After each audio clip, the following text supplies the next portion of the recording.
ഓണത്തിന് 2 പുതിയ പായസക്കൂട്ടുകൾ വിപണിയിൽ അവതരിപ്പിച്ച ഈസ്റ്റേൺ. മധുരം പായസക്കൂട്ട് വിഭാഗത്തിൽ ഗോതമ്പ് പരിപ്പ് പായസക്കൂട്ടുകളാണ് ലോകമെങ്ങുള്ള മലയാളികൾക്കായി ഈസ്റ്റേൺ വിപണിയിൽ അവതരിപ്പിച്ചിട്ടുള്ളത്.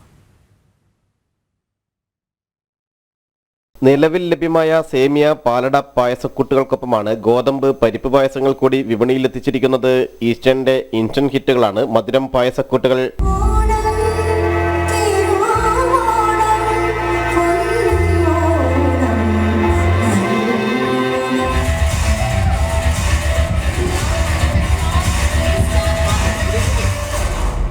പായസത്തോടുള്ള മലയാളിയുടെ വൈകാരിക ബന്ധത്തിന്റെ കൂടി അടിസ്ഥാനത്തിലാണ് പുതിയ പായസക്കൂട്ടുകൾ വിപണിയിൽ എത്തിച്ചിട്ടുള്ളതെന്ന് ഈസ്റ്റേൺ CMO മനോജ് ലാൽവാനി പറഞ്ഞു. മാറിയ ജീവിത സാഹചര്യത്തിൽ ചുരുങ്ങിയ സമയം കൊണ്ട് പാകം ചെയ്യാൻ കഴിയുന്ന ഈസ്റ്റേൺ പായസക്കൂട്ടുകൾ തലമുറകൾക്കൊരുപോലെ പ്രിയമെന്നാണ് സർവേകൾ.